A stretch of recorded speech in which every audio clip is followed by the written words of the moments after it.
سلام، خوش اومدی به دومین جلسه حل تمرین از دوره الگوریتم و فلوچارت. تو این جلسه قراره که با استفاده از مفهوم شرط چند تا سوال با هم دیگه حل بکنیم تا روی مفاهیم مسلط تر بشیم. پیشنهاد میکنم قبل اینکه من سوال رو حل بکنم حتما ویدیو رو استاپ بکنی، چند لحظه روش فکر بکنی و بعدش ببینی که من سوال رو چجوری حل میکنم. تو ادامه ویدیو با من همراه باش.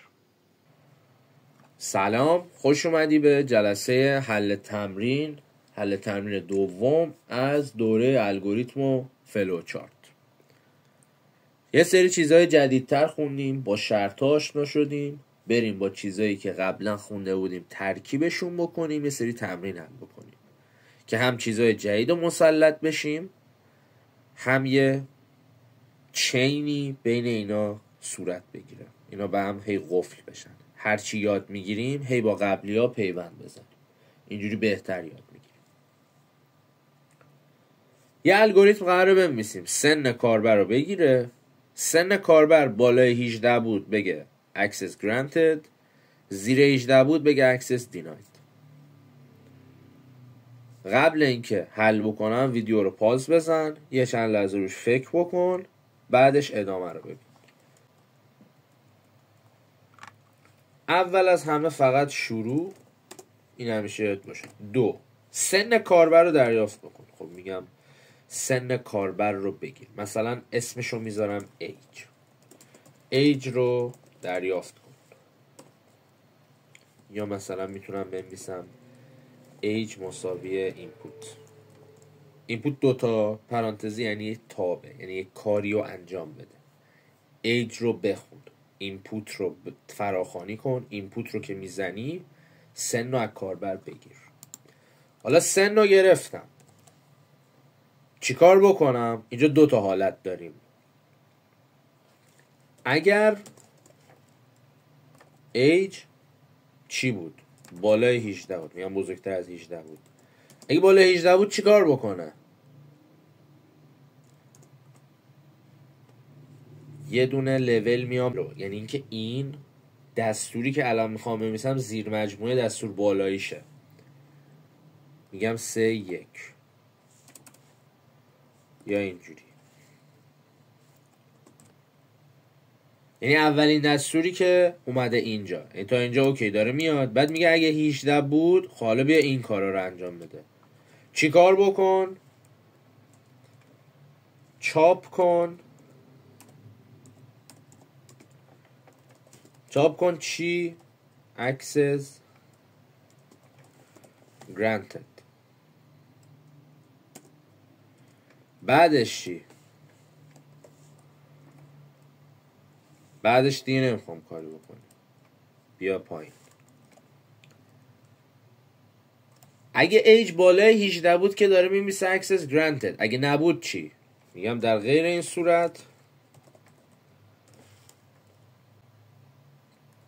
صورت چی کار بکن؟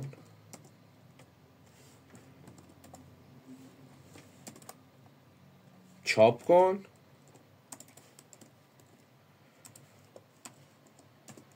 کن چیو؟ access denied. اوکی، اینا هم نوشتم. الان چیکار بکنم؟ برنامه تمام شد میمیسی پایان. الگوریتم هم تمام شد پایان. شروع بکن، ایج رو دریافت بکن. ایج بالاتر از 18 بود یه دونه بیا پایین، یعنی الان تو این لول اینیم، داریم زیر دستورای اینو اجرا میکنیم. اگه این اتفاق افتاد حالا اینا رو اجرا بکن. اگه این اتفاق نیفتاد این کارا رو بکن. در هر صورت هم که این دوتا رو انجام دادی میری به پایان. مدل دیگه هم میشد نوشت، نمیدونم، شاید توی مدل دیگه فکر بکنی. میتونستم ایج رو ذخیره نکنم، نه نمیستی. اینجا دیگه نمیتونی بگی بدون ذخیره متغیر میرم جلو. چرا؟ حل تمرین قبلیه رو ببینی، این نکته رو گفتم تو یه جا ذخیره بکنی بهتره. اینجا من ایج رو باید یه جا ذخیره میکردم که مقدارش رو داشتم که بعداً تو برنامه هر جا خواستم ازش استفاده بکنم. اگه مدل دیگه ای سوال رو حل کردی حتما تو کامنت ها بنویس، مشتاقم ببینم. یه سوال سخت‌تر. مضرب مشترک. یه الگوریتم بنویسی عدد از کاربر بگیره. اگه این عدد مضرب 2 یا 7 بود آره، در غیر این صورت نه. اگر هم که کلا صفر زد، یعنی صفر یا یه عدد منفی، تو خروجی بزن که اشتباهه، که اصلا یه چیزی همچین مدلی بزن. اول از همه ما اصلا باید چجوری کنیم که یه عددی مضرب یه عددی هست یا نیست. یه عملگری داریم به اسم مود، با درصد نشون میدن اینجوری. این که دلار بود. این مثلا من الان اینجا میمیسم 15 مودش به 2. بذار انگلیسی بکنم. 15 مودش به 2. این مساوی چیه؟ اصلا یعنی چی؟ 15 مودش به 2 یعنی چی؟ یعنی 15 رو تقسیم بر 2 بکن. 15 تقسیم بر 2 چند میشه؟ 7 ممیز یه چیزی، کلی عدد. حالا ما میگیریم 7. خب باقی مونده تقسیمش چند میشه؟ من 7 رو تقسیم بر من 15 رو تقسیم بر 2 بکنم جواب میاد 7. خب این 7 چیه؟ این 7 خارج قسمت کسر منه. باقی مونده تقسیمم چیه؟ باقی مونده تقسیمم 1 میشه. چرا 1 میشه؟ چون من اینجا 7 رو زد 2 بکنم میشه 14، بعدش 15 منهای 14 میشه 1. پس عملگر مود داره چی کار میکنه؟ باقی مونده تقسیم رو به من میده. پس اینجا به من عدد 1 رو میده. یا مثلا من بیام اینجا بنویسم 8 مودش به 4. 8 مود به 4 یعنی چی؟ یعنی 8 رو تقسیم بر 4 بکن، باقی مونده چی میاد؟ باقی موندهش میشه 0 دیگه. چرا؟ 8 تقسیم بر 4 میشه 2 4 تا 8 تا دیگه. 8 منهای 8 باقی مونده تقسیمت میشه 0. خب حالا اصلا اینا رو دارم برای چی میگم؟ این به چه درد میخوره؟ من میخوام ببینم مضرب 2 یا 7 هست یا نیست. مضرب 2 یا 7 یعنی چی؟ مثلا من میگم 14. 14 یعنی چی؟ 2 ضرب در 7. وقتی 14 میشه 2 ضرب در 7، پس 14 باقی مونده تقسیمش به 2 میشه 0. 14 باقی مونده تقسیمش به 7 هم میشه 0. یعنی چی؟ یعنی 14 به 2 بخش پذیره، به 7 هم بخش پذیره. چرا؟ چون باقی مونده تقسیمش میشه 0. حالا از این میام استفاده میکنم. چجوری؟ این مدلی. اول که شروع 2 عدد رو از کاربر بگی. مثلا اسم عدد رو میذارم n. n رو دریافت کن. 3 اگر اینجا میخوام یه شرط بزرگ بنویسم، تو پرانتز میذارم. اگر n مودش به 2 تا مساوی میذارم 0. چرا 2 تا مساوی گذاشتی؟ چرا یه دونه نذاشتی؟ چون 2 تا یعنی شرط. دونه یعنی مقدار راستی رو بذار تو چپی، ولی 2 تا میذاری یعنی شرط. حالا اینو چه جوری میخونی؟ میگی n مودش به 2 مساوی شد با 0. خب اینو ولی انتصابه دیگه، تو جلسات آموزشی گفته شده همین. اگر n مودش به 2 0 میشد و برنامه نویسی چه جوریه؟ 2 تا امپرسند و این دیگه. میخوام بگم اگه این و این با هم اتفاق افتادن، اگه n مودش به 2 میشد 0 و همچنان n مودش به 7 هم مساوی میشد با 0. اگه این اتفاق افتاد چیکار بکن؟ یه لول میام پایین، میام تو سطح این 3. چیکار بکن؟ اونجا چی نوشته بود بنویس که آره. میگم چاپ کن آره. در غیر این صورت چی میشه؟ 4. در غیر این صورت در غیر این صورت چی چاپ بکن؟ یه لول برو داخلش، چی بنویس؟ چاپ کن نه.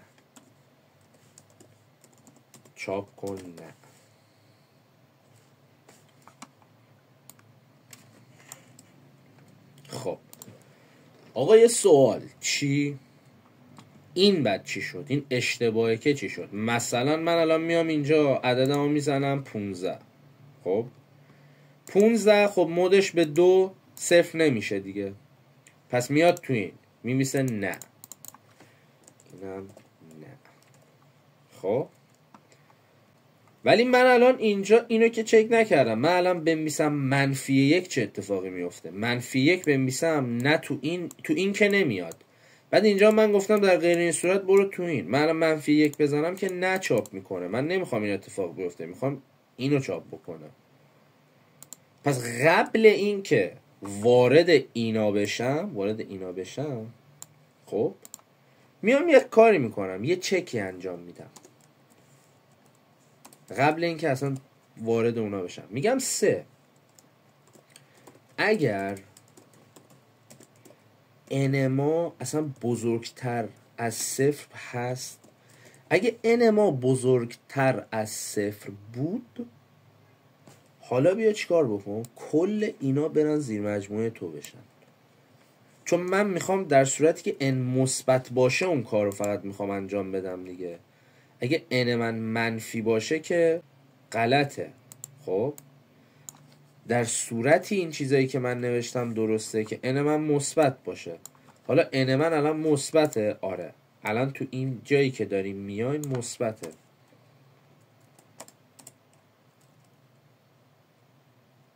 حالا اینم میشه زیر مجموعه این یکی، این میاد داخل تر. الان که کاملش کردم یه دور دیگه توضیح میدم. اینم باید بیاد زیر مجموعه این بشه. الان اینجا چه اتفاقی میفته؟ این در واقع میشه مرحله 3-1 ما. خب 3-1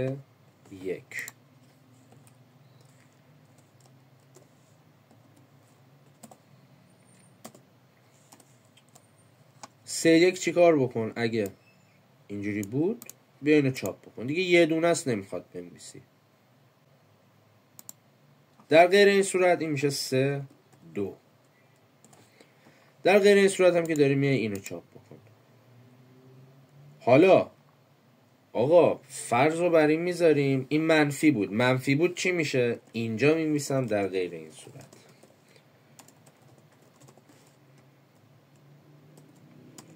حالا میام اینجا میگم اینجا که این اتفاق افتاد چیکار بکن؟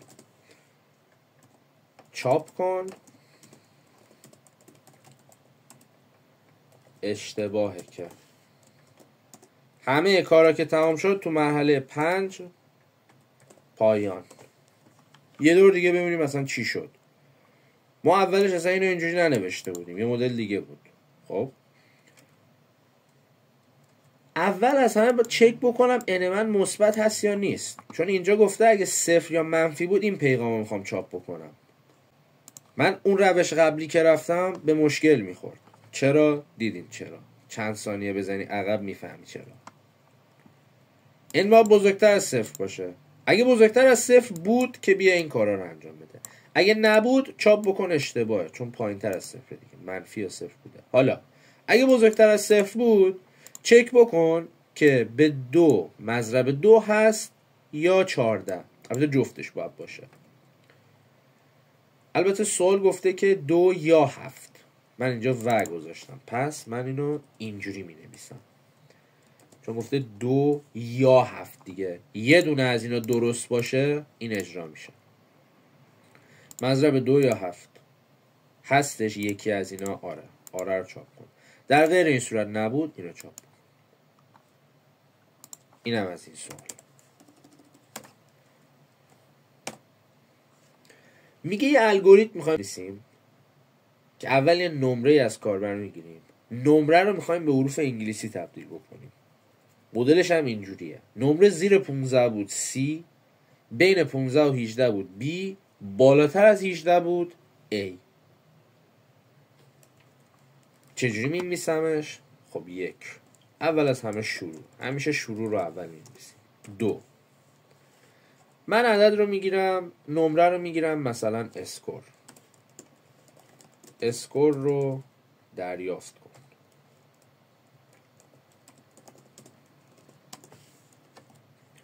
اسکور رو که دریافت کردی بیا چیکار بکن. اگه اول چک بکن پایین تر از 15 هست یا نیست. اما به ترتیب میم پایین. اگر اسکور کوچیکتر از 15 بود چیکار کن؟ یه لول برو داخل این چی بنویس؟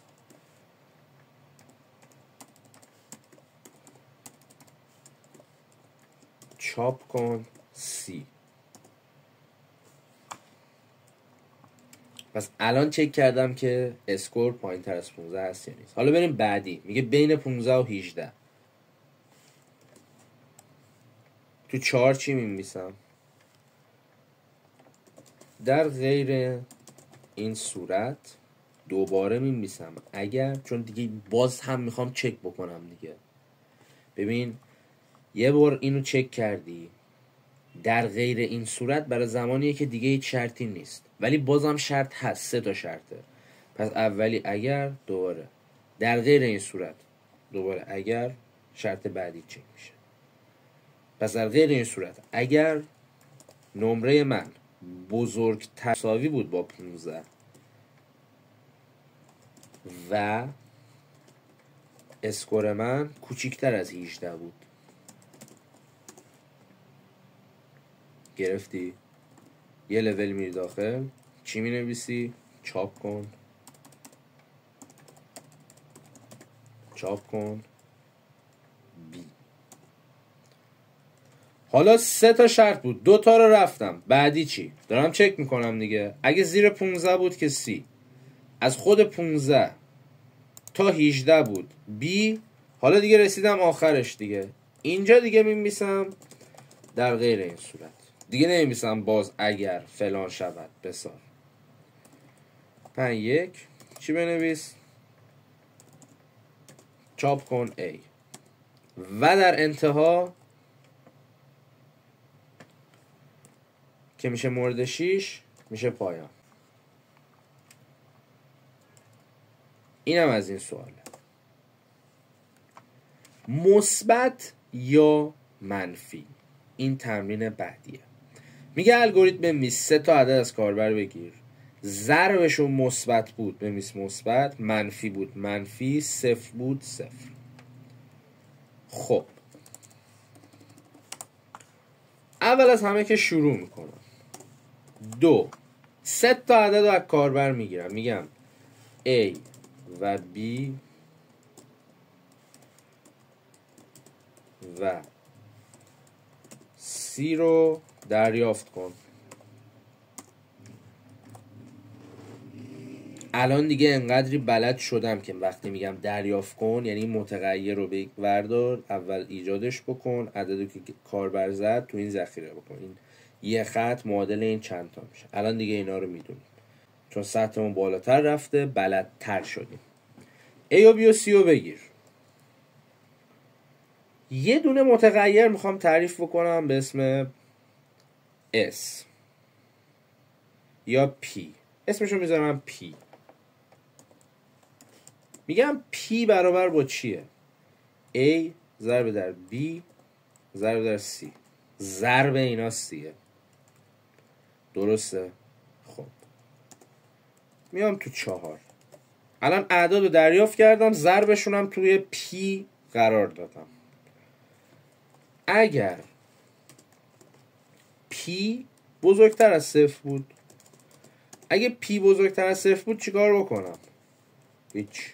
چاپ کن. چاپ کن چی؟ مثبت. دوباره چند تاست میبینی؟ مثبت منفی 0. پس باید یه اگر دارم، یه در غیر این اگر و در غیر این صورت. خب 5 در غیر این صورت دوباره اگر پی من منفی بود، پی منفی بود چی کار بکن؟ یه لول برو داخل چی بنویس؟ چاپ کن منفی. در آخر چی؟ رسیدم الان اینجا نه مثبت بود نه منفی، پس 0 دیگه. اینجا می‌نویسم در غیر این صورت. در غیر این صورت چیکار بکن؟ یه لول برو داخل، چی بنویس؟ چاپ کن 0. آخرم که تمام شد همه چی پایان. به همین راحتی و شیکی. جلسه هم تمام شد. حلقه ها رو حتما برید ببینید چون تمرین های سخت‌تر تو حلقه ها شروع میشه.